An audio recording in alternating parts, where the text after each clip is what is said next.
My name is Kendra Randle, and I am the proud principal of Emma Donnan Elementary and Middle School in Indianapolis, Indiana, and I am a proud Milken educator.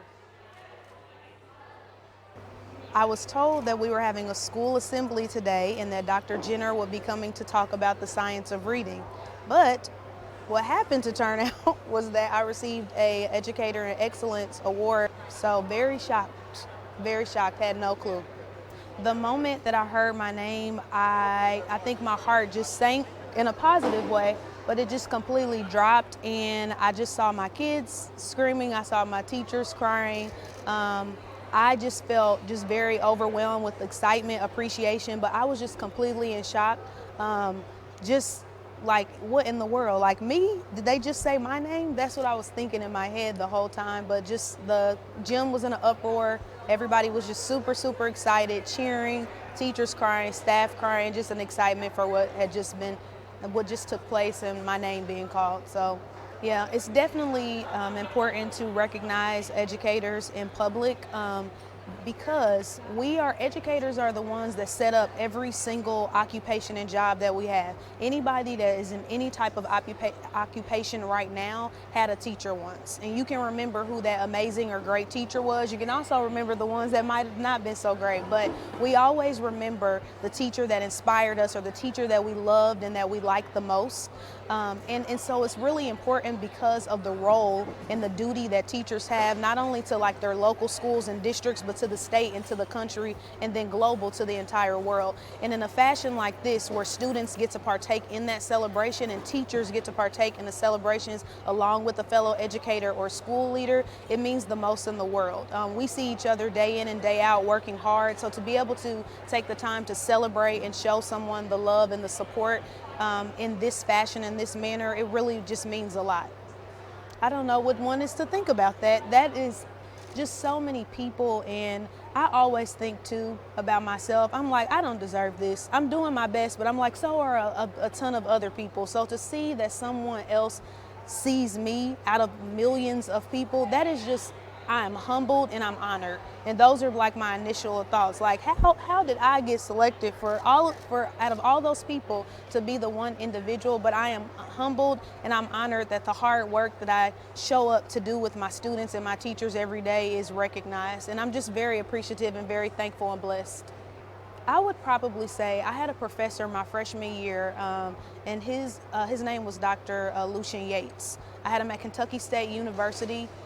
He embodied excellence and what Black excellence looks like. He was an African-American professor. He showed up in a suit and tie every day, and he pushed. And I also attended a historically Black university, and he pursued and exuded Black excellence and what it looked like. And so that challenged me as an African-American woman as well to know what excellence looks like and what I needed to do. He helped me set up for my courses. He took me to conferences so that I could meet other educators in my freshman year, brand new to education, first year in college, took a group of students that were interested to go and talk to principals across the entire country, attend a conference where we had keynote speakers that spoke to us about the importance and the value of having excellent educators and just the success that we needed to achieve so that we could also help our scholars succeed as well.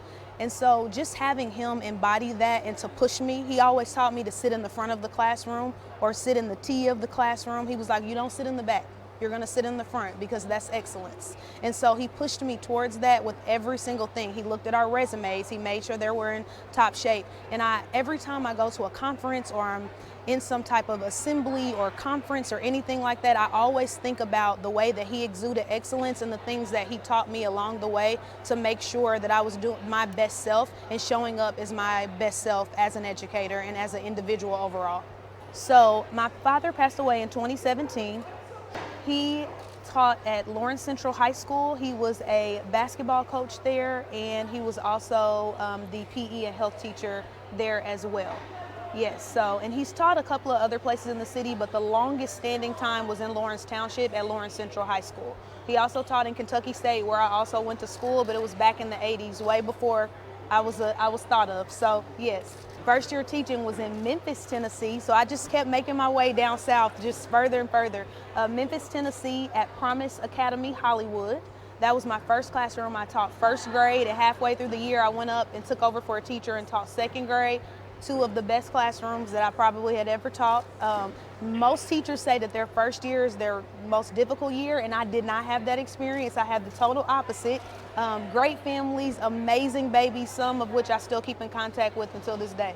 So I would say one of the things that I've done is what we call meeting of the mind. We have it's a time where the students get to celebrate. We create classroom cohort chants and cheers and things to get them excited. They do it every single morning, but on Fridays we come together, kindergarten through third grade. One of my teachers, Mr. Jones, he conducts that one, and then I'm over the fourth grade through sixth grade. We get together, we do cheers, we celebrate with each other, some of the exact same things that you just saw. So that one thing as well, I just always try to check in with my teachers as much as possible to make sure just mentally, like their mental health is okay, because this job, it can be a lot, and it can be very challenging, and there's so many different things that are thrown at them day in and day out. And so I just try to make sure that they feel secure, they feel loved, and that there's any concerns they have, I tell them all the time, don't worry about hurting my feelings or telling me too much. Tell me what you need to tell me so that I can see if there are things that I need to change along the way for them. And so I think just trying my best to reevaluate and reflect day after day, what can I do better than the day before to help both scholars and to help teachers as well.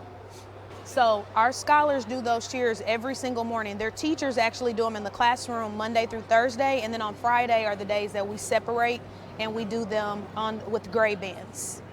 Yes, so we say, scholars, are you ready? And they say, yes, we are. Teachers, are you ready? And the teachers respond. Sometimes the students, they're not supposed to, and they say, yes, we are. Why are we here?